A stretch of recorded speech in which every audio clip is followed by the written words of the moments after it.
Sarah Martinez had always been the kind of person who faded into backgrounds. At 23, she possessed the unfortunate combination of brilliant ideas trapped inside a voice that rarely rose above a whisper. Her colleagues at Morrison Tech Solutions had mastered the art of looking right through her, as if she were made of glass. The morning of March 15 started like every other morning for the past 8 months since she joined the company. Sarah arrived early, clutching her coffee cup like a shield, and settled in her corner cubicle that seemed designed to make her invisible. The gray fabric walls around her workspace felt like prison bars, separating her from a world that never seemed to notice her presence. She had spent the previous evening preparing for today's quarterly strategy meeting. Her notebook was filled with carefully researched ideas about improving their client retention system. She had identified 3 major flaws in their current approach and developed solutions that could save the company thousands of dollars. Her heart raced as she imagined finally getting the chance to contribute something meaningful. The conference room buzzed with the usual suspects when Sarah slipped in quietly, choosing a seat at the far end of the long mahogany table. David Chun, the golden boy of the sales team, was already holding court with his latest success story. His voice boomed across the room as he gestured dramatically, recounting how he'd closed a deal that everyone else had given up on. The client was ready to walk away, David explained, his confident smile never wavering. But I knew exactly what to say. It's all about reading people, understanding their psychology. The room erupted in appreciative murmurs and knowing nods. Sarah watched as her supervisor, Janet Williams, leaned forward with obvious admiration. Janet had been particularly cold towards Sarah lately, ever since the incident 2 weeks ago when Sarah had quietly corrected a major error in Janet's presentation to the board. Instead of gratitude, Sarah had received days of icy stares and deliberately ignored emails. As the meeting officially began, Sarah felt her stomach tighten with familiar anxiety. She knew the pattern by now. The senior team members would dominate the conversation, sharing ideas that often echoed points she had made in previous meetings, but with more confidence and louder voices. Her contributions would be met with polite but dismissive smiles, if they were acknowledged at all. Tom Bradley, the department head, called for input on their struggling client retention rates. Sarah's pulse quickened. This was exactly what she had prepared for. She had analyzed the data thoroughly and discovered that their follow-up system had 3 critical gaps that were causing clients to feel neglected after the initial sale. She raised her hand tentatively. Tom's eyes swept the room before landing on her briefly, then moving on as if she hadn't moved at all. David, you've been dealing with retention issues lately. What's your take? David launched into a lengthy monologue about personality-based sales strategies, most of which Sarah recognized as recycled content from a seminar the company had attended months ago. She wanted to point out that his approach didn't address the systematic issues she had identified, but every time she opened her mouth to speak, someone else jumped in with their own commentary. 20 minutes passed. Sarah tried 3 more times to contribute. Each attempt met with the same invisible wall. When she cleared her throat to speak, conversations continued over her. When she leaned forward to project her voice, others leaned back, as if creating physical distance from her ideas. She began to feel like she was watching the meeting from outside her own body. During a brief pause, Sarah finally found her moment.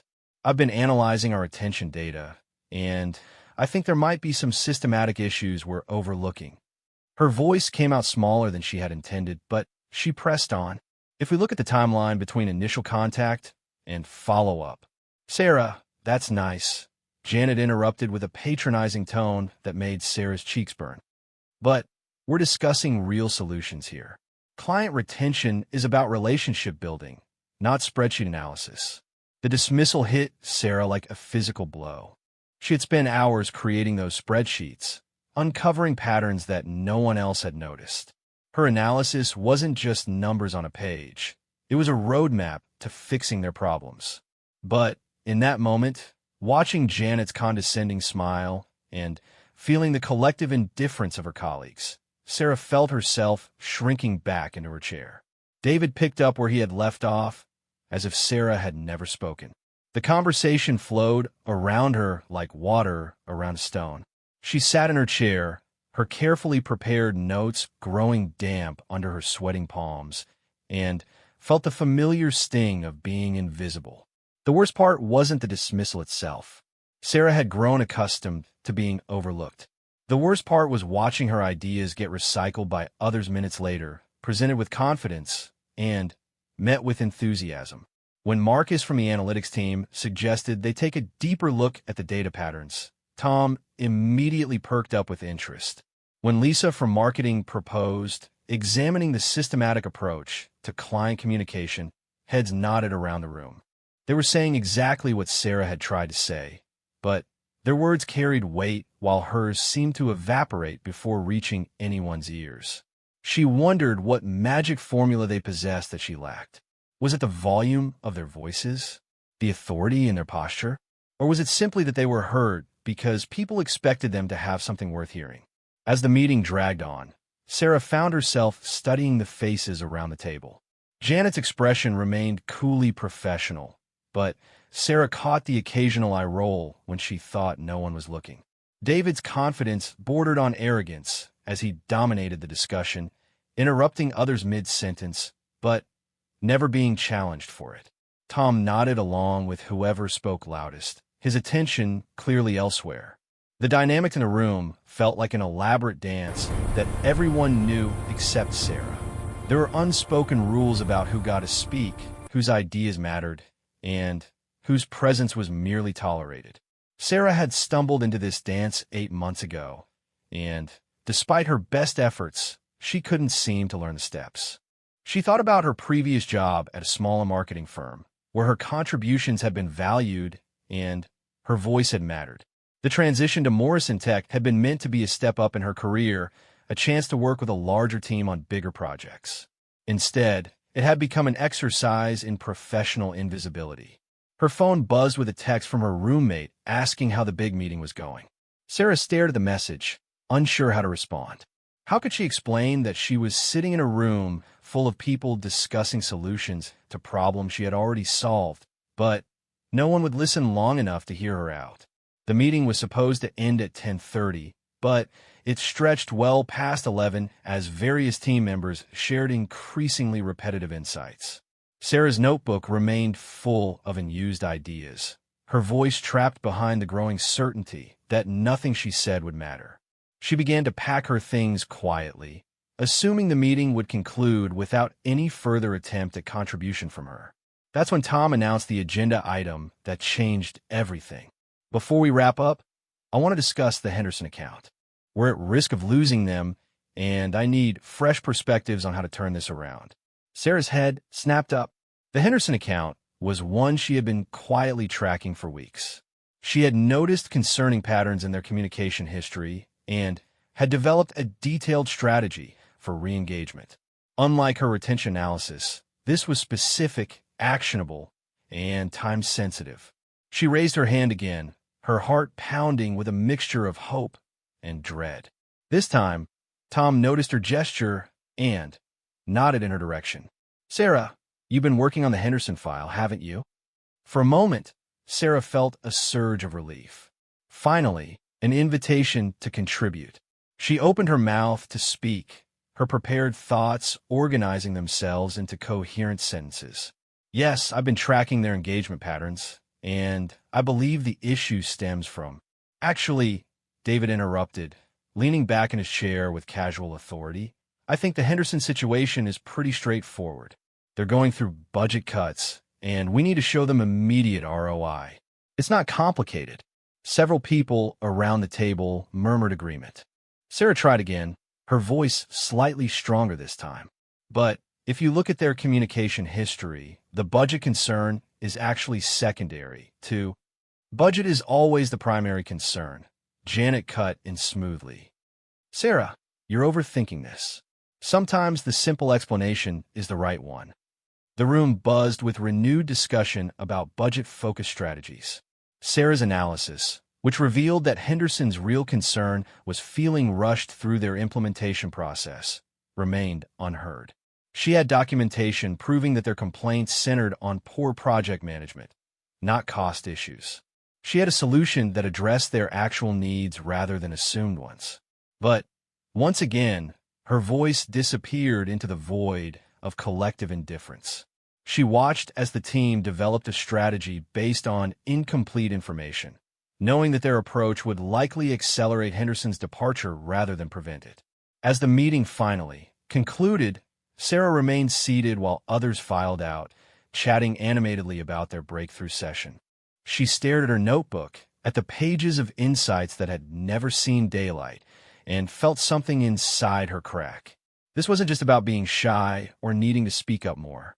This was about existing in a professional environment where her value as a person seemed directly tied to other people's willingness to acknowledge her presence. She had tried being more assertive, speaking louder, and preparing more thoroughly. Nothing worked.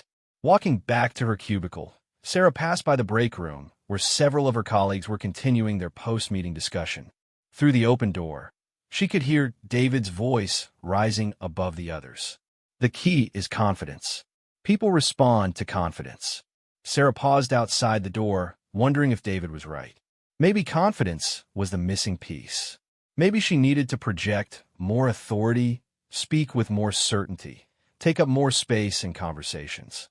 But even as she considered this possibility, she remembered moments when she had tried to be more assertive, only to be labeled as pushy or difficult.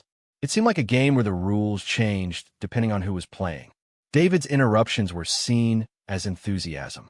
Sarah's attempts to speak were seen as interruptions. David's confidence was charismatic. Sarah's confidence would likely be seen as arrogance.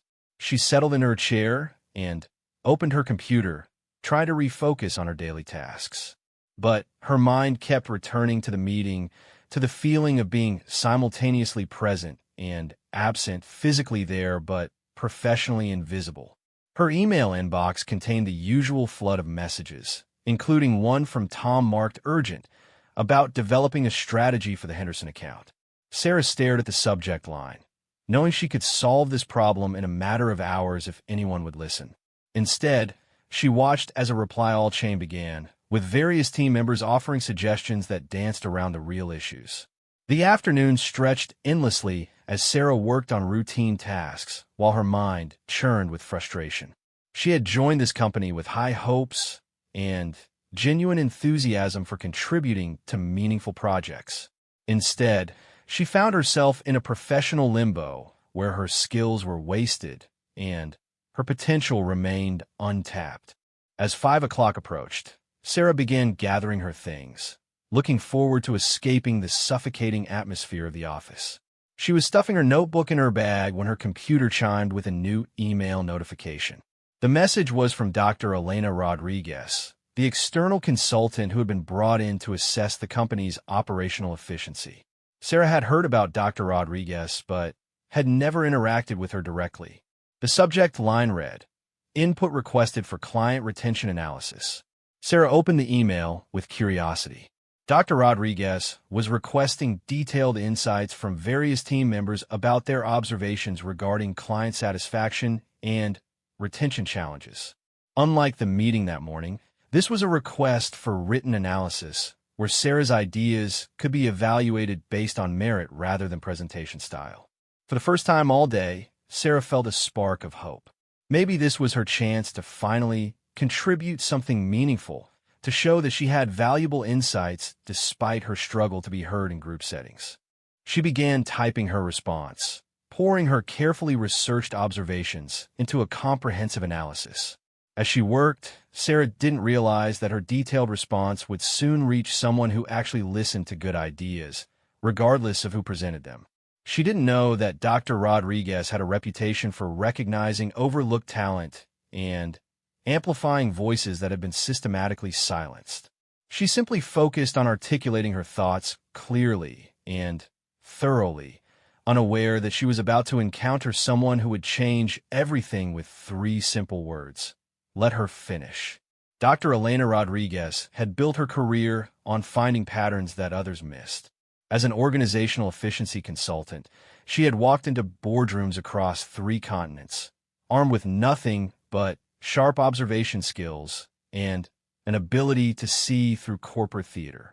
Morrison Tech Solutions was her latest assignment, and already she could sense the undercurrents of dysfunction flowing beneath their polished presentations. Elena had arrived at Morrison 3 days earlier, ostensibly to conduct a routine efficiency assessment. In reality, the company was hemorrhaging clients at an alarming rate, and the board had quietly commissioned her to identify the root causes. She moved through the office like an anthropologist studying an unknown culture, taking notes that would surprise most people with their focus on human dynamics rather than spreadsheet metrics. Her preliminary observations were troubling.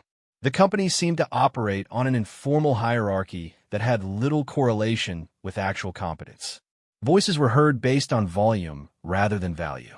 Credit flowed upward to those who spoke with confidence, regardless of whether their ideas had merit. Most concerning of all, there appeared to be significant untapped potential being systematically ignored. Elena's email requesting input on client retention had been deliberately broad and inclusive. She had learned long ago that the best insights often came from unexpected sources, particularly from people who had been observing problems without being heard. She sent her request to every team member, from senior executives to recent hires, creating an equal platform for all voices. The responses began arriving within hours, and Elena quickly noticed a pattern. Most of the senior team members provided brief, generic observations that echoed common business school wisdom. Middle management offered slightly more detailed responses, but their insights remained surface level. It wasn't until she opened Sarah Martinez's email that Elena encountered something genuinely substantive.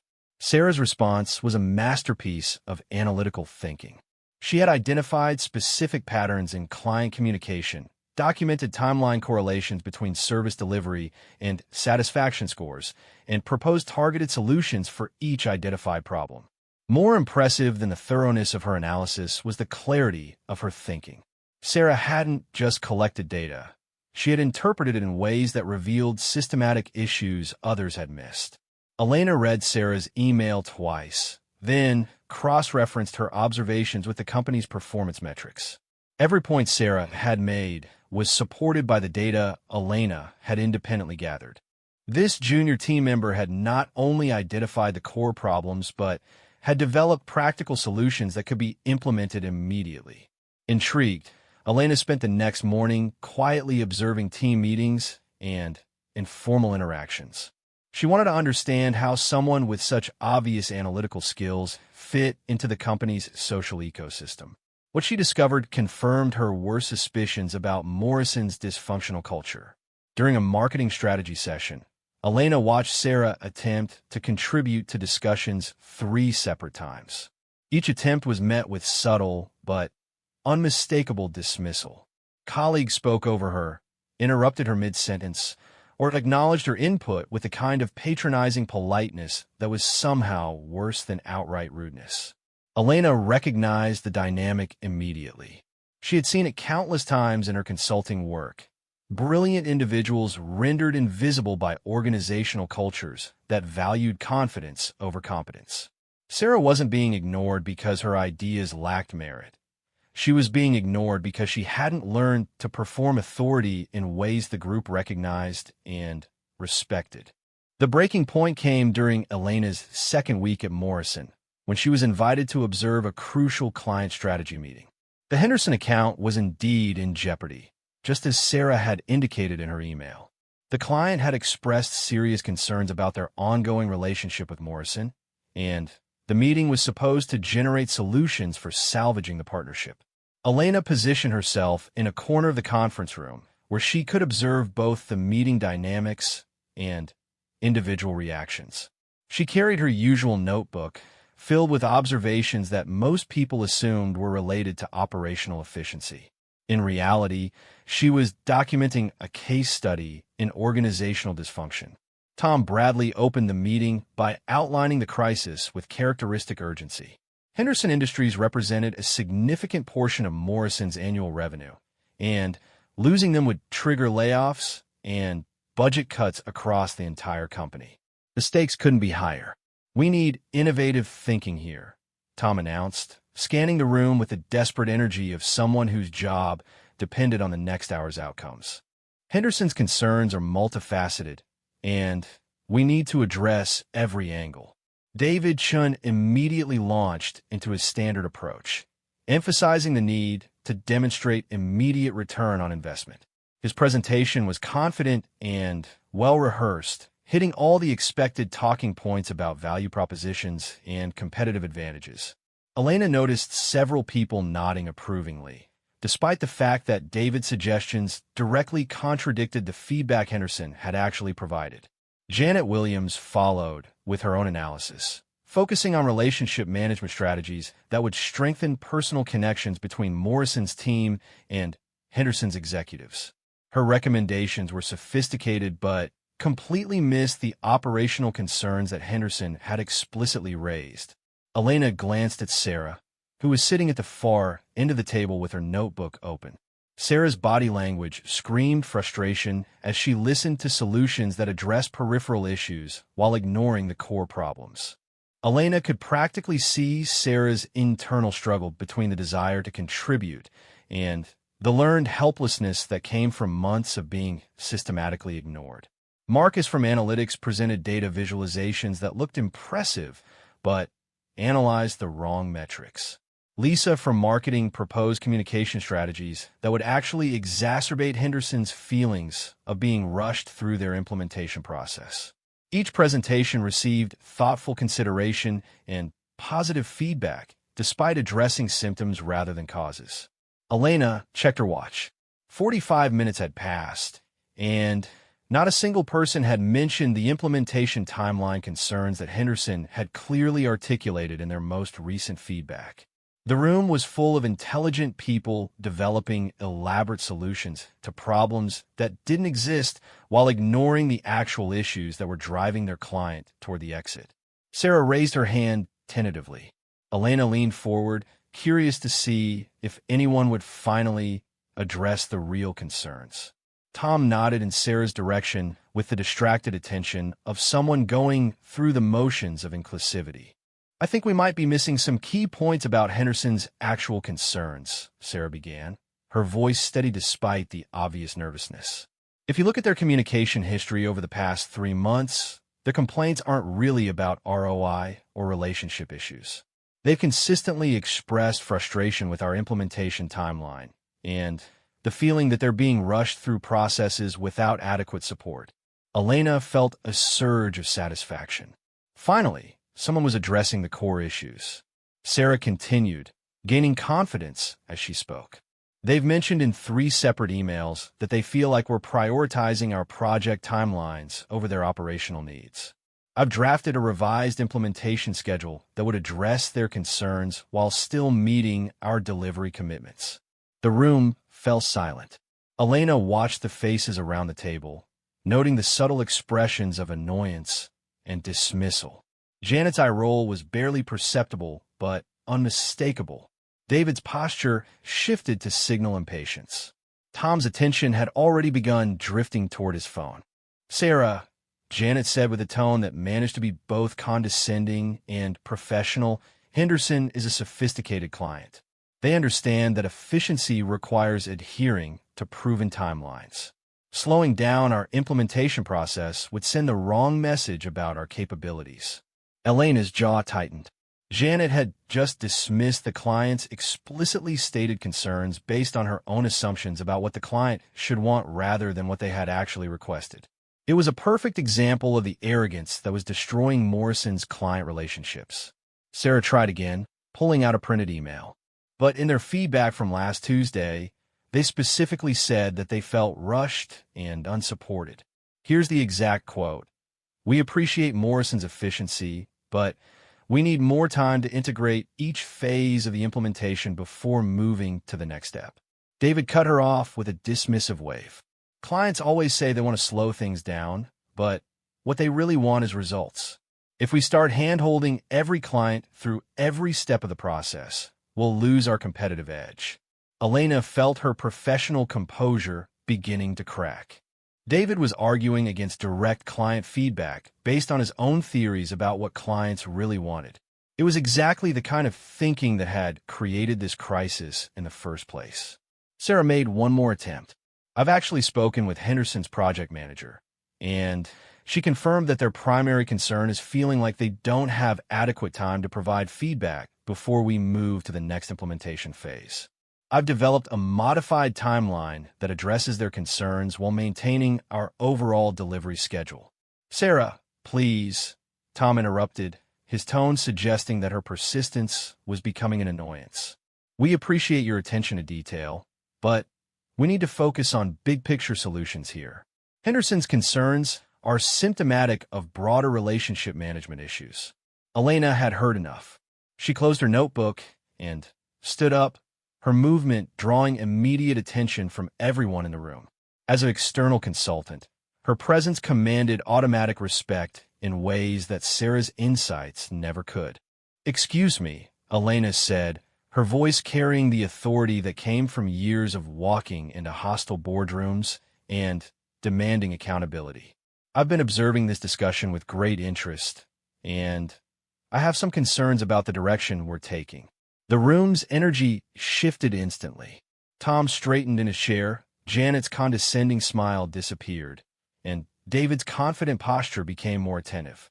Elena recognized the power dynamics at play and decided to use them strategically. From an external perspective, Elena continued, "I'm noticing a significant disconnect between the solutions being proposed and the actual client feedback that's been documented. Ms. Martinez has raised several points that align directly with my independent analysis of the Henderson account." Elena let that statement hang in the air for a moment, watching as people began to recalculate Sarah's contributions in light of external validation. It was depressing how quickly perception could shift when ideas received approval from recognized authority. Specifically, Elena continued, "The implementation timeline concerns that mess Martinez has identified are consistent with patterns I've observed in Morrison's other at-risk accounts. Clients are expressing frustration with being rushed through processes without adequate input opportunities." Sarah's eyes widened with surprise and gratitude. For the first time in months, someone with authority was not only listening to her analysis, but publicly validating its accuracy. Elena could see the mix of relief and disbelief on Sarah's face. Tom cleared his throat, his earlier dismissiveness replaced by careful attention. "Dr. Rodriguez, what would you recommend for addressing these timeline concerns?" "I'd recommend listening to Ms. Martinez's proposed solutions," Elena replied matter-of-factly. "She's identified the core issues and developed practical modifications that could be implemented immediately." The room's attention turned back to Sarah, but the dynamic had fundamentally changed. Instead of polite tolerance, there was now genuine interest. Instead of skeptical dismissal, there was respectful attention. Sarah began outlining her modified implementation timeline, her voice growing stronger as she realized that people were actually listening. She had prepared thoroughly, anticipating questions and developing contingency plans. Her presentation was detailed, practical, and directly responsive to Henderson's expressed concerns. Elena watched the transformation with professional satisfaction. Sarah wasn't magically becoming more confident or competent. She had possessed these qualities all along. What had changed was the context that allowed those qualities to be recognized and valued.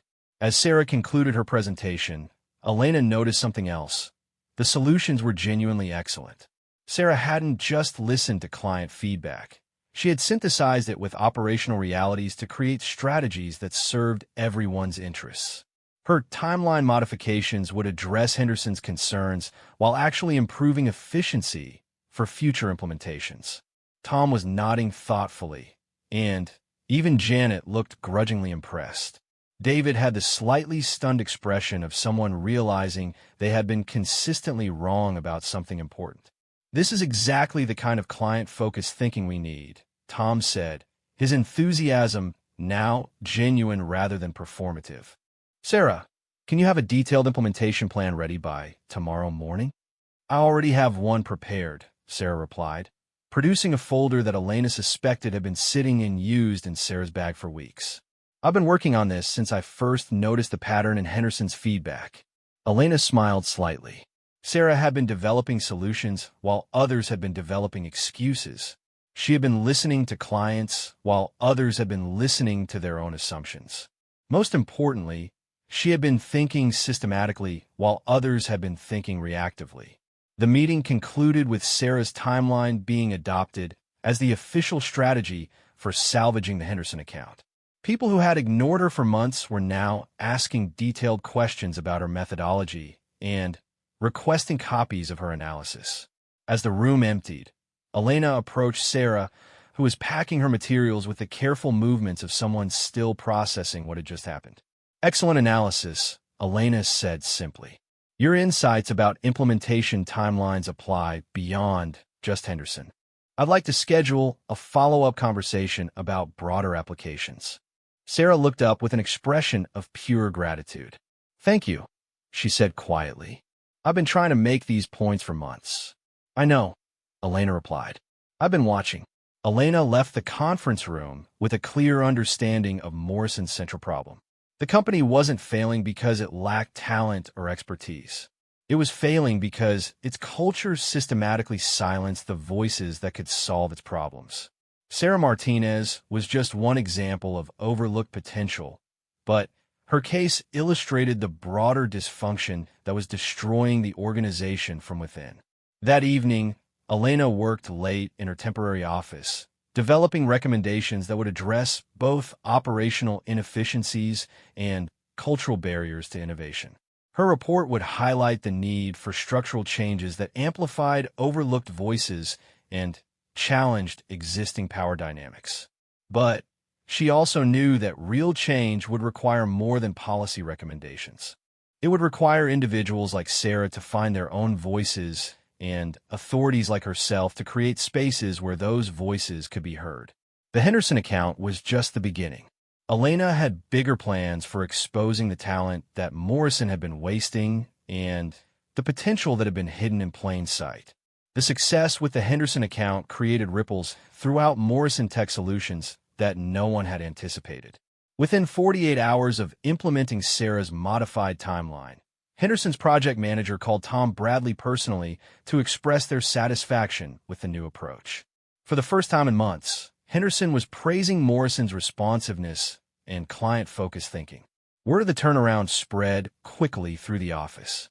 Sarah found herself in the unusual position of being sought out for her opinions, asked to meetings she had previously been excluded from, and copied on email chains where her input was actively requested. It was a dramatic reversal that would have felt like vindication if it hadn't been so clearly dependent on external validation from Dr. Rodriguez. Elena continued her assessment of Morrison's operations, but her focus had sharpened considerably. She had found a perfect case study in organizational dysfunction through Sarah's situation, and she intended to use it to expose the systemic problems that were crippling the company's potential. 3 weeks after the Henderson meeting, Elena requested a comprehensive presentation to the executive leadership team. Tom Bradley, Janet Williams, and the other department heads gathered in the largest conference room, expecting a routine efficiency report. Instead, they were about to receive a diagnosis that would challenge everything about how Morrison operated. Elena entered the room with her typical professional demeanor, carrying a tablet and a folder of documentation that represented weeks of careful observation. She had prepared her presentation like a prosecutor building a case, with evidence that would be impossible to dismiss or rationalize away. "Good morning, everyone," Elena began, positioning herself at the head of the table where she could see all faces clearly. "Over the past month, I've conducted a comprehensive analysis of Morrison's operational efficiency, client satisfaction metrics, and internal communication patterns. My findings are both concerning and encouraging." She activated the wall-mounted display and began with a slide showing Morrison's client satisfaction scores over the past 18 months. The trend was unmistakably downward, with particularly steep declines in categories related to responsiveness and innovation. Your client satisfaction has dropped 37% in the past year and a half, Elena continued, watching as the executives shifted uncomfortably in their seats. More troubling, the feedback patterns indicate that clients perceive Morrison as increasingly out of touch with their actual needs.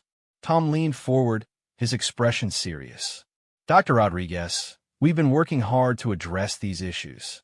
The Henderson turnaround shows that we're capable of responsive client service when we focus. Yes, the Henderson case is particularly interesting, Elena replied, advancing to her next slide. It provides a perfect illustration of both the problem and the potential solution.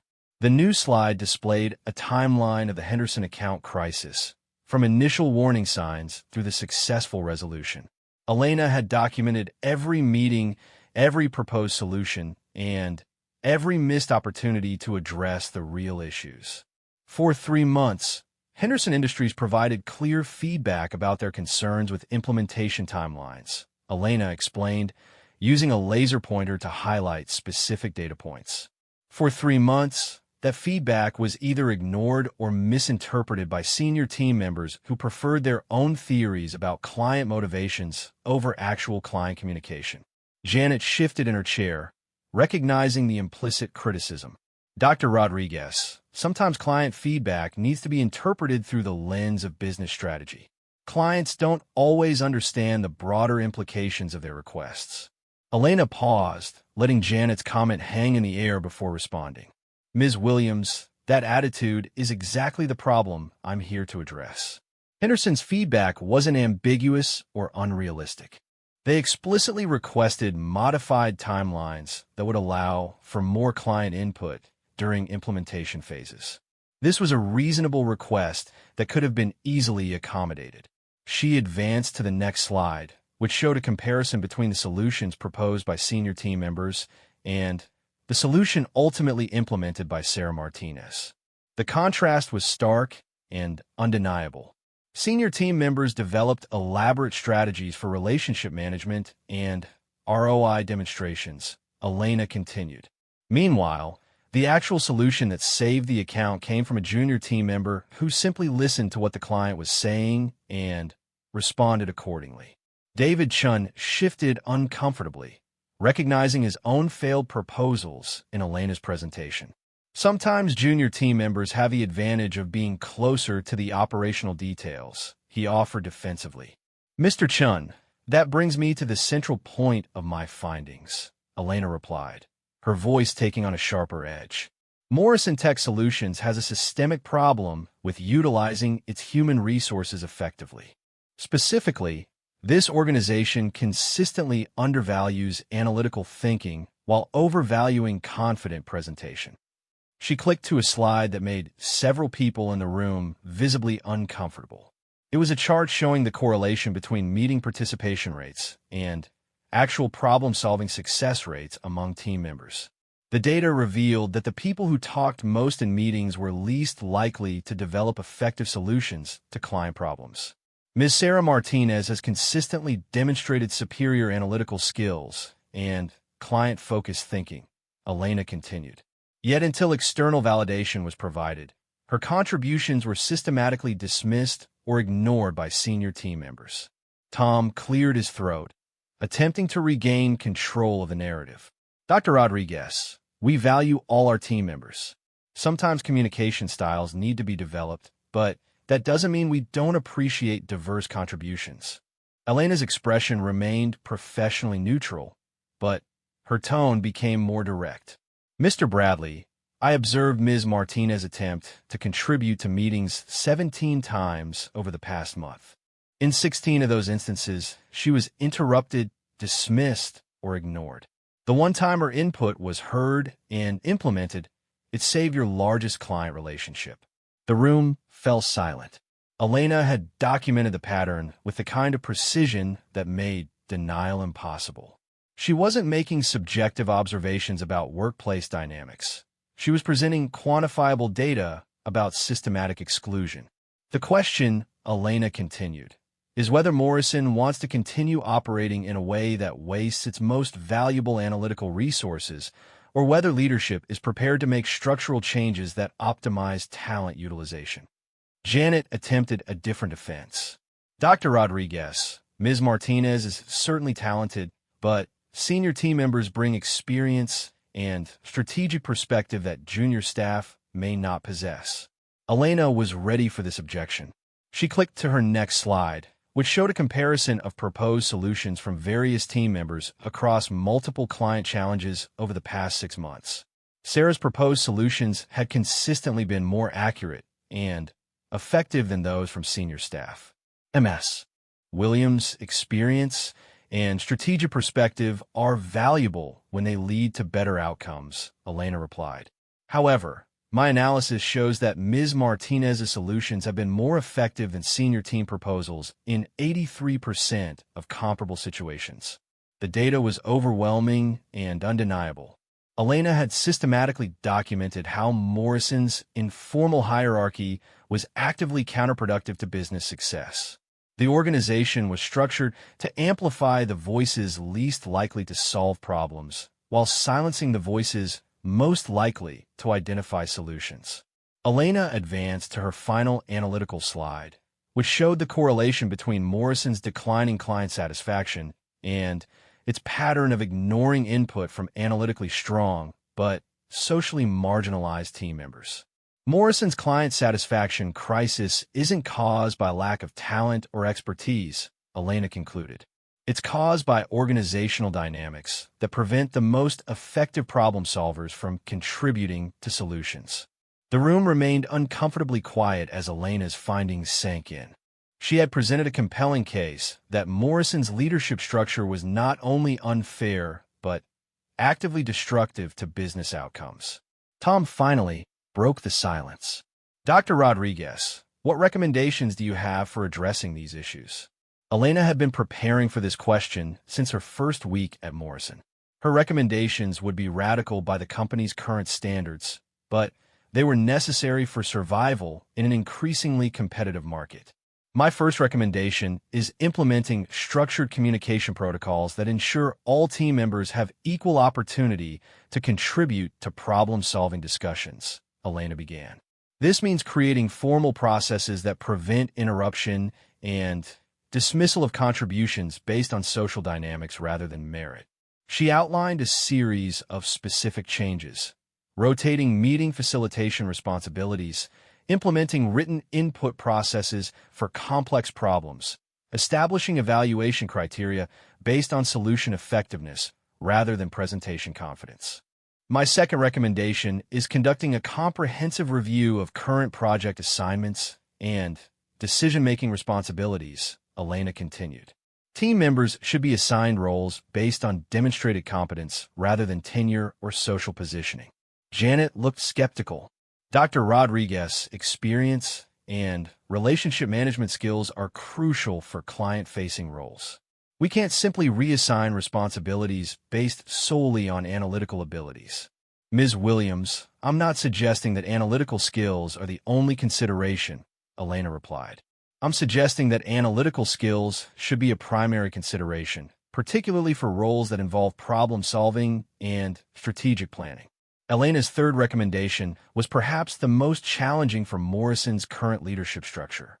She proposed implementing accountability measures that tied management evaluations to their ability to identify and utilize talent effectively across all hierarchy levels. Finally, Elena concluded, I recommend establishing mentorship and development programs that help talented individuals develop communication and presentation skills while preserving their analytical contributions. Tom nodded thoughtfully. These recommendations make sense from an efficiency standpoint, Dr. Rodriguez. How would you suggest we begin implementing these changes? I propose starting with a pilot program focused on client retention and satisfaction, Elena replied.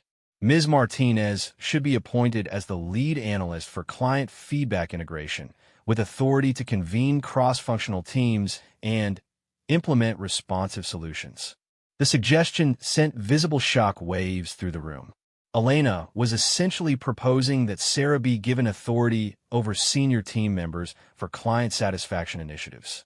David looked incredulous. Dr. Rodriguez, wouldn't it make more sense to have Ms. Martinez work under senior supervision while she develops her skills? Elena's response was swift and definitive. Mr. Chun, Ms. Martinez's analytical skills are already more advanced than those of her proposed supervisors. What she needs is not supervision, but support and amplification of her existing capabilities. Elena stood and gathered her materials, signaling that the presentation was complete. I'll be submitting my full report by the end of the week. The choice facing Morrison is straightforward. Adapt these recommendations and begin utilizing your actual talent effectively, or continue current practices and watch client satisfaction decline until the company becomes unsustainable. As the executives filed out of the room, Elena felt confident that she had presented a compelling case for change. Whether Morrison's leadership had the courage to implement her recommendations remained to be seen, but she had given them a clear roadmap for organizational transformation. More importantly, she had documented Sarah's value in terms that couldn't be dismissed or rationalized away. The young analyst had proven her worth beyond any reasonable doubt, and Elena's report would ensure that her contributions could no longer be ignored. The question now was whether Sarah would be ready to step into the expanded role that Elena was advocating for her. Success would require not just analytical skills, but the confidence to lead teams and challenge established practices. Elena suspected that Sarah possessed the necessary abilities, but 8 months of systematic marginalization had taken its toll on her professional confidence. The next phase of Morrison's transformation would depend on Sarah's willingness to claim the authority that her skills deserved. The real test was about to begin. Sarah Martinez sat in her cubicle on Friday afternoon, staring at an email that would change her life forever. Tom Bradley had requested her presence in his office first thing Monday morning to discuss expanded responsibilities and new leadership opportunities. The email was brief, but loaded with implications that made her stomach twist with anxiety and excitement. Over the weekend, Sarah couldn't stop thinking about the dramatic shift in her professional circumstances. 3 weeks earlier, she had been invisible. Now, according to office gossip she had overheard in the break room, Dr. Rodriguez's report had specifically recommended her for a leadership position in client satisfaction initiatives. The thought terrified her. For 8 months, Sarah had fantasized about being heard, valued, and taken seriously. But fantasy was different from reality. Actually stepping into a leadership role would mean taking responsibility for outcomes, managing people who had previously dismissed her, and projecting authority she wasn't sure she possessed. Monday morning arrived with unusual anxiety. Sarah had changed outfits 3 times, settling on her most professional blazer and trying to project confidence she didn't feel. As she approached Tom's corner office, she could hear voices inside and recognize Janet Williams' distinctive tone. Tom, I understand that Dr. Rodriguez made specific recommendations, but we need to consider practical implementation challenges, Janet was saying. Sarah is undoubtedly talented, but leadership requires more than analytical skills. Sarah paused outside the door, unsure whether to interrupt or wait. The conversation clearly concerned her, and she couldn't help but listen to the discussion about her professional future. Janet, I appreciate your concerns, Tom's voice replied, but Dr. Rodriguez's data is pretty compelling. Sarah's solutions have consistently outperformed senior team proposals. We can't ignore that kind of track record. I'm not suggesting we ignore her contributions, Janet continued, her tone carefully measured. I'm suggesting that we provide appropriate mentorship and gradual development rather than throwing her into a leadership role she may not be ready for. Sarah felt a familiar sting of frustration. Even when her competence was being acknowledged, it was hedged with suggestions that she needed protection and guidance. The conversation reinforced her deepest insecurity, that maybe she truly wasn't ready for increased responsibility. She raised her hand to knock when Tom's voice cut through her hesitation. Janet, With all due respect, we've tried the gradual development approach for 8 months. During that time, Sarah identified solutions that could have prevented our client satisfaction crisis. Maybe the problem isn't her readiness. Maybe it's our willingness to recognize talent when we see it. The statement hit Sarah like a physical force. Tom Bradley, who had dismissed her contributions in countless meetings, was now defending her potential against Janet's concerns. The irony was both validating and infuriating. Sarah knocked firmly on the door frame and stepped into the office. Both Tom and Janet turned toward her with expressions that revealed their awareness of being overheard. The momentary awkwardness was quickly covered by professional pleasantries, but the underlying tension remained palpable. "Sarah, thank you for coming in," Tom said, gesturing toward a chair across from his desk. "Janet and I were discussing Dr. Rodriguez's recommendations regarding your role in our client satisfaction initiatives." Sarah sat down, maintaining eye contact with both executives despite her racing heart. "I'm interested to hear more about those recommendations." Tom pulled out a printed copy of Elena's report, marked with extensive highlighting and handwritten notes. "Dr. Rodriguez has proposed creating a new position, Director of Client Experience Analytics. The role would involve leading cross-functional teams to analyze client feedback and implement responsive solutions." The title was more significant than anything Sarah had imagined. Director-level positions came with authority, budget responsibility, and the kind of professional credibility she had never possessed. It also came with visibility that would make failure very public. "The position would report directly to me," Tom continued, "with authority to convene meetings with senior staff and implement changes to client service protocols." Janet leaned forward, her expression diplomatically concerned. "Sarah, this would be a significant jump in responsibility. The role would require managing relationships with people who have been your seniors, presenting to executive leadership, and taking ownership of company-wide initiatives." Sarah recognized the subtext of Janet's statement. "Are you sure you can handle working with people who don't respect you?" But instead of shrinking from the challenge, Sarah felt something shift inside her. She thought about the Henderson account, about all the solutions she had developed that had never been implemented, about the months of watching less effective strategies receive enthusiastic support. "I appreciate the concerns about the learning curve," Sarah replied, her voice steadier than she had expected. "But I've been analyzing client satisfaction patterns for months. I have specific recommendations ready for implementation, and I understand the systematic changes that need to be made." Tom nodded approvingly. "That's exactly what Dr. Rodriguez emphasized. You've already been doing the analytical work. This would formalize your authority to act on your findings." Janet tried a different approach. "Sarah, client management requires significant interpersonal skills. You'd be working with executives who expect confidence and authority. Are you comfortable taking that kind of leadership role?" The question struck at Sarah's deepest insecurities, but it also clarified something important. Janet wasn't questioning Sarah's analytical abilities. She was questioning her social confidence. The distinction was crucial because it separated competence from performance. "Ms. Williams, I may not be the most assertive person in meetings," Sarah said carefully, "but my analysis speaks for itself. If the goal is improving client satisfaction, then the focus should be on implementing effective solutions rather than impressive presentations." Tom smiled slightly, recognizing Elena's influence in Sarah's response. "Sarah, what would you need to succeed in this role?" Sarah had been thinking about this question all weekend. She knew her strengths and limitations, and she understood what support she would require to translate analytical insights into organizational change.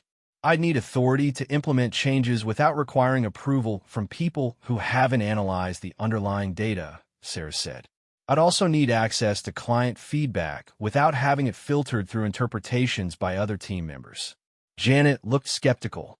"Sarah, surely you understand the importance of collaborative decision-making and input from experienced team members." "I absolutely understand the importance of collaboration," Sarah replied, feeling her confidence building. But I've watched collaborative decision-making processes that ignore actual client feedback in favor of assumptions about what clients should want. Effective collaboration requires listening to everyone's input, including the clients themselves. The response contained an implicit criticism of Morrison's current practices, delivered with quiet authority that surprised all three people in the room. Sarah had found a way to challenge existing approaches without appearing confrontational or disrespectful. Tom made his decision. Sarah, I'd like to offer you the Director of Client Experience Analytics position, effective immediately. You'll have budget authority for client satisfaction initiatives and the ability to convene cross-functional teams as needed. Sarah felt a rush of emotions that ranged from excitement to terror. This was the opportunity she had dreamed about, but it came with responsibility that felt overwhelming. Thank you, Mr. Bradley. I accept. Janet's expression remained diplomatically neutral, but Sarah could sense her reservations about the appointment. The dynamic in the room had shifted fundamentally. Sarah was no longer the junior team member seeking approval, but a newly appointed director with authority over company-wide initiatives. After finalizing the details of Sarah's new position, she left Tom's office with a list of immediate priorities and a timeline for implementing client satisfaction improvements. She walked back through the open office area, acutely aware that news of her promotion would spread quickly through the company. Her first challenge came within hours. David Chun approached her cubicle with the kind of forced friendliness that barely concealed his resentment about her sudden advancement. Congratulations on the promotion, Sarah, David said, his smile not quite reaching his eyes. I guess Dr. Rodriguez was really impressed with your Henderson analysis. Sarah recognized the implied diminishment in his comment. Her success was being attributed to lucky timing rather than consistent competence. Thank you, David. I'm looking forward to implementing some of the client satisfaction strategies I've been developing. I'm sure you'll do great, David continued, his tone becoming slightly patronizing. If you need any advice about managing senior relationships or presenting to executive leadership, I'm happy to help. The offer was simultaneously generous and insulting, suggesting that Sarah would need guidance from someone whose solutions had consistently proven less effective than her own. But Sarah also recognized an opportunity to establish her authority without creating unnecessary conflict. I appreciate the offer, Sarah replied. Actually, I'll be setting up meetings with all team leads this week to gather input on current client satisfaction challenges. I'll make sure you're included in those discussions. David blinked, realizing that Sarah had just positioned herself as the person convening meetings rather than the person seeking guidance. The role reversal was subtle, but unmistakable.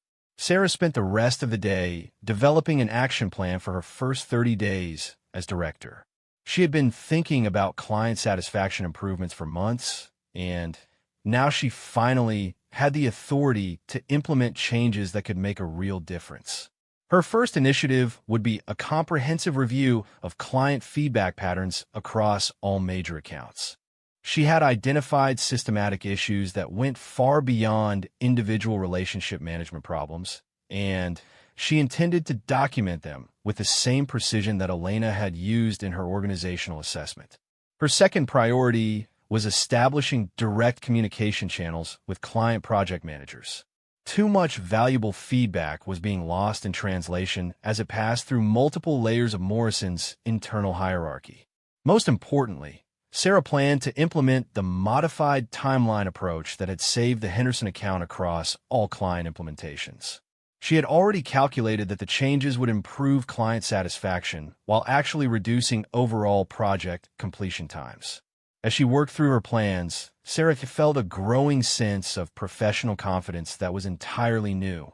For the first time in her career, she had both the analytical insights and the organizational authority to implement meaningful changes. But she also understood that her success would depend on more than just good ideas. She would need to navigate office politics, manage resistance from senior colleagues, and prove that analytical competence could translate into effective leadership. Late that afternoon, Sarah received an unexpected visitor. Dr. Elena Rodriguez knocked on her cubicle wall and asked if she had a few minutes to talk. "I wanted to congratulate you on your appointment," Elena said, settling into a nearby chair. "I also wanted to discuss some strategies for succeeding in your new role." Sarah appreciated Elena's directness. "I'm grateful for your recommendation, Dr. Rodriguez. I'm also nervous about managing people who haven't taken my input seriously in the past." Elena nodded understandingly. "Sarah, you've already proven your analytical capabilities. Now you need to prove your leadership capabilities. The difference is that leadership requires translating your insights into actions that others can support and implement. How do I do that when some of those people have been dismissing my ideas for months?" Sarah asked. "By focusing on outcomes rather than recognition," Elena replied. "Your goal isn't to prove that you were right all along. Your goal is to improve client satisfaction. If you can help others succeed while implementing effective solutions, you'll build the kind of authority that can't be dismissed or undermined." Elena's advice resonated with Sarah's natural inclination toward collaborative problem solving. She had never been motivated by personal recognition. She simply wanted to solve problems effectively. "The key," Elena continued, "is maintaining confidence in your analytical insights while remaining open to input that can improve implementation. You don't need to become more assertive. You need to become more strategic about when and how you exercise your authority." As Elena prepared to leave, she offered one final piece of advice that would stay with Sarah throughout her transition into leadership. "Remember," Elena said, "your authority comes from your ability to solve problems that others can't solve. As long as you keep solving problems, your authority will continue to grow." That evening, Sarah worked late in her new office, developing presentations for her first week of client satisfaction meetings. She felt nervous, but determined, aware that she was about to discover whether analytical competence could indeed translate into effective leadership. The real test was about to begin. 6 months after Dr. Elena Rodriguez left Morrison Tech Solutions, the company was experiencing its highest client satisfaction ratings in 5 years. Sarah Martinez, now firmly established as Director of Client Experience Analytics, had transformed not just the company's approach to client services, but its entire organizational culture around listening and responsiveness. The transformation hadn't happened overnight, and it hadn't happened without resistance. Sarah's first months in leadership had been marked by subtle sabotage, passive-aggressive compliance, and constant testing of her authority by colleagues who struggled to accept her elevated status. But Sarah had learned something crucial during those challenging early weeks. Her authority didn't need to come from commanding respect through force or charisma. It came from consistently delivering results that others couldn't achieve. Every successful client intervention strengthened her position. Every implemented solution that improved satisfaction scores made her leadership more undeniable. The defining moment of her tenure came during a crisis meeting in September, when Morrison's second-largest client, Hartwell Corporation, threatened to terminate their contract due to what they called systematic communication failures and unresponsive service delivery. The emergency meeting was called for a Friday afternoon, with all senior staff required to attend. Sarah entered the conference room to find the familiar faces arranged around the mahogany table. But this time the dynamic was fundamentally different. She took her seat at Tom's right hand, a position that symbolized her new status in the company hierarchy. Tom opened the meeting with characteristic urgency. "Hartwell has given us 72 hours to present a comprehensive plan for addressing their concerns, or they're terminating a $2 million annual contract. This is exactly the kind of crisis we can't afford to mishandle." David Chun immediately launched into his analysis, suggesting that Hartwell's concerns were primarily relationship-based and could be addressed through executive-level meetings and enhanced communication protocols.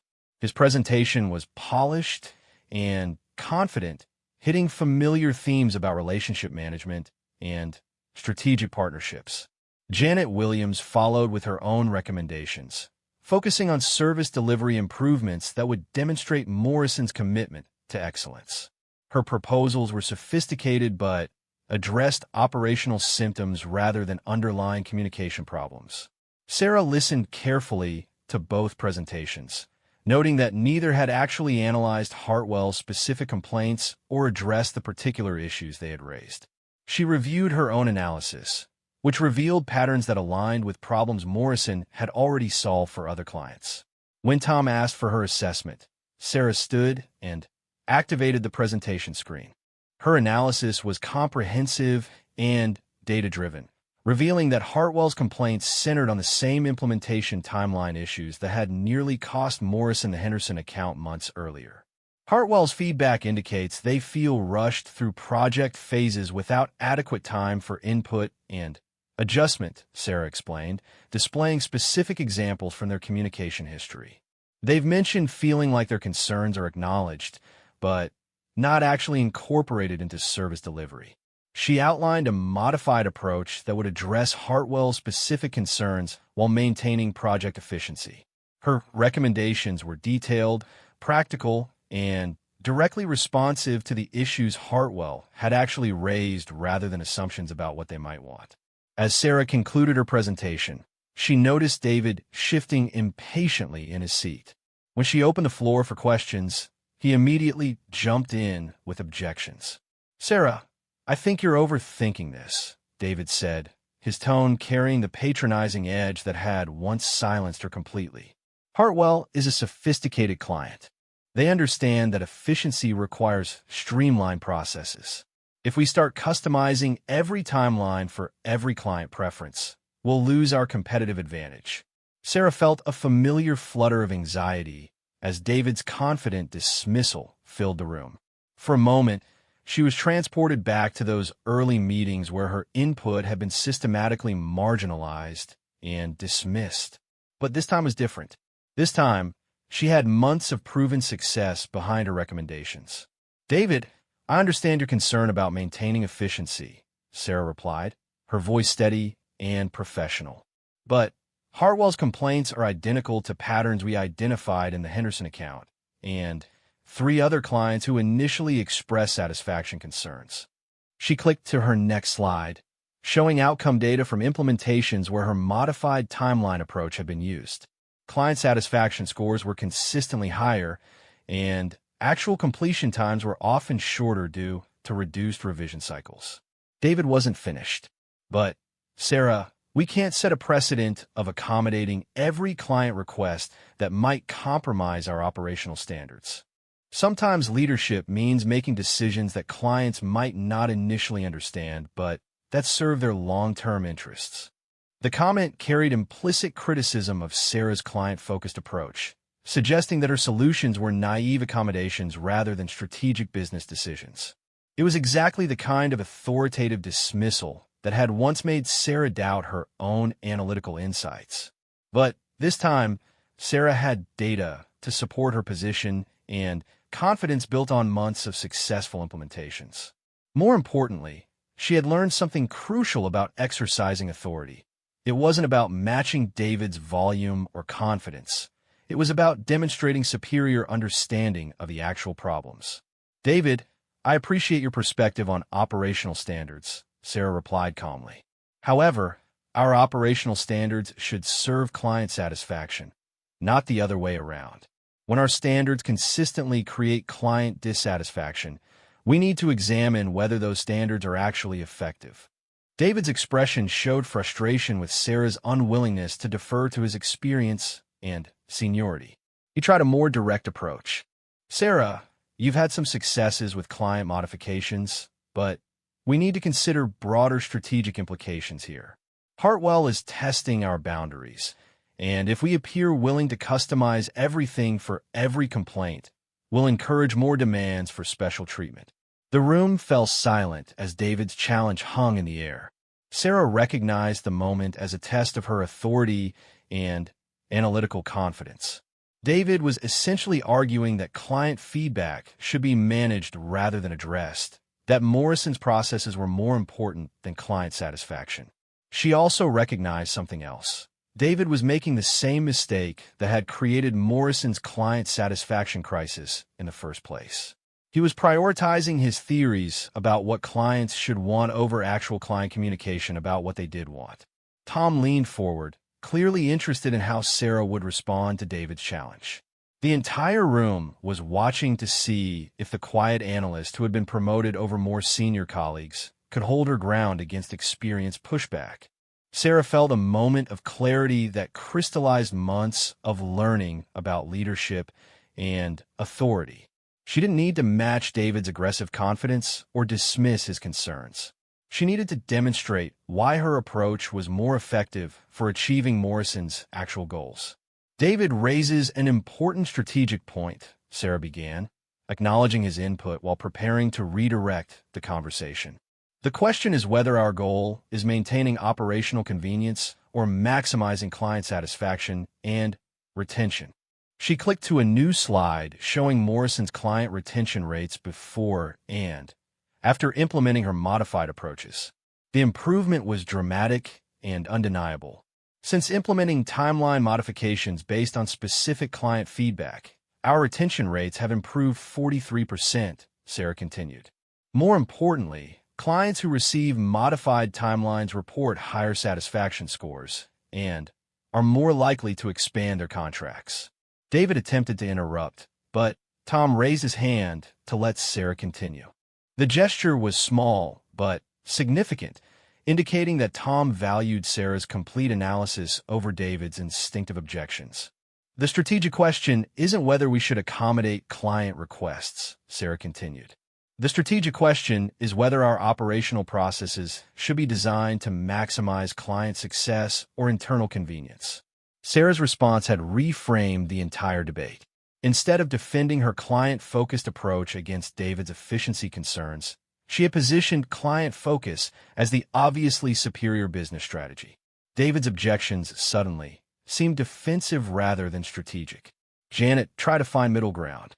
Sarah, surely there's a balance between client accommodation and operational consistency. We can't customize everything for every client, but we also can't ignore legitimate feedback. Absolutely, Sarah agreed. That's why I've developed scalable modification frameworks that address common client concerns without requiring individual customization for every account. She outlined her systematic approach to timeline modifications, showing how common client concerns could be addressed through flexible templates rather than completely custom solutions. Her approach maintained operational efficiency while providing the responsiveness that clients valued. David made one final attempt to challenge Sarah's authority. Sarah, I appreciate your analytical approach, but client management requires understanding psychology and relationship dynamics that go beyond data analysis. Hartwell needs to see decisive leadership, not accommodation of every concern they raise. The statement contained an implicit challenge to Sarah's competence in areas beyond pure analysis. David was suggesting that her success with data-driven solutions didn't translate to broader leadership capabilities. But before Sarah could respond, Tom Bradley did something that no one in the room expected. He interrupted David mid-sentence with 3 words that would become legendary in Morrison's office culture. Let her finish. The phrase was delivered with quiet authority, but unmistakable finality. Tom had chosen to protect Sarah's voice against David's attempts at interruption and dismissal. More importantly, he had signaled that Sarah's analysis deserved to be heard completely before being challenged or questioned. The room fell completely silent. David's confident objections stopped abruptly, and everyone's attention focused entirely on Sarah. For the first time in her professional life, Sarah felt the full weight of organizational support behind her voice. Tom's intervention was more than just politeness. It was a declaration that Sarah's analytical insights had earned the right to be heard without interruption. It was validation that her months of proven success had established her authority as more than provisional or dependent on others' tolerance. Sarah felt something shift inside her that went beyond professional confidence. Tom's simple phrase had created space for her voice in a way that no amount of personal assertiveness could have achieved. She realized that sometimes the most powerful support comes not from being encouraged to speak louder, but from having someone ensure that others listen completely. With the room's full attention and organizational support clearly behind her, Sarah completed her analysis of the Hartwell situation. She outlined a comprehensive response plan that addressed their specific concerns while establishing protocols that would prevent similar issues with future clients. Her recommendations were implemented immediately. Within weeks, Hartwell had not only retained their contract, but had expanded their engagement with Morrison, specifically praising the company's responsiveness and client-focused approach. The success established a new pattern at Morrison Tech Solutions. Sarah's analytical insights were no longer questioned based on her seniority or presentation style. Her track record of successful client interventions had earned her a level of professional credibility that couldn't be undermined by social dynamics or organizational politics. More importantly, Tom's intervention had established a cultural precedent about listening to effective voices regardless of hierarchy or traditional authority markers. Let her finish became an informal motto that protected analytical thinking against dismissive interruption. 6 months later, Morrison Tech Solutions was recognized by industry publications for its innovative approach to client satisfaction and retention. Sarah's systematic modifications to service delivery had become case studies taught in business schools. But the real transformation was more subtle and more significant than any industry recognition. Morrison had evolved from a company that valued confident presentation over analytical insight to an organization that recognized and amplified effective problem-solving regardless of its source. Sarah's journey from invisible analyst to respected leader demonstrated something important about organizational change. It doesn't require replacing existing talent, but rather creating environments where the best thinking can emerge and be implemented. David Chun eventually left Morrison for a competitor, unable to adapt to a culture where results mattered more than presentation skills. Janet Williams, meanwhile, became one of Sarah's strongest supporters, learning to value collaborative problem-solving over hierarchical authority. Tom Bradley's simple intervention, "Let her finish," had created ripples that transformed an entire organizational culture. It proved that sometimes the most powerful acts of leadership come not from having the best ideas, but from ensuring that the best ideas can be heard and implemented. Sarah's story became part of Morrison's corporate identity, a reminder that breakthrough solutions often come from unexpected voices that just need the opportunity to be heard completely. Her success didn't change her fundamental nature. She remained thoughtful, analytical, and more interested in solving problems than claiming credit. But she had learned something crucial about professional authority. It comes not from conforming to others' expectations about leadership, but from consistently delivering results that others cannot achieve. Her quiet competence had ultimately proven more powerful than any amount of confident posturing. Years later, when new employees joined Morrison Tech Solutions, they would hear about the analyst whose careful observations had saved the company from client satisfaction crisis. They would learn about the importance of listening to all voices, regardless of hierarchy or traditional authority markers. Most importantly, they would hear about 3 simple words that had changed everything. Let her finish. The phrase had become more than just a moment of support for one employee. It had become a symbol of organizational commitment to hearing and implementing the best ideas, regardless of their source. It represented the kind of leadership that creates space for excellence rather than demanding conformity to existing patterns of authority.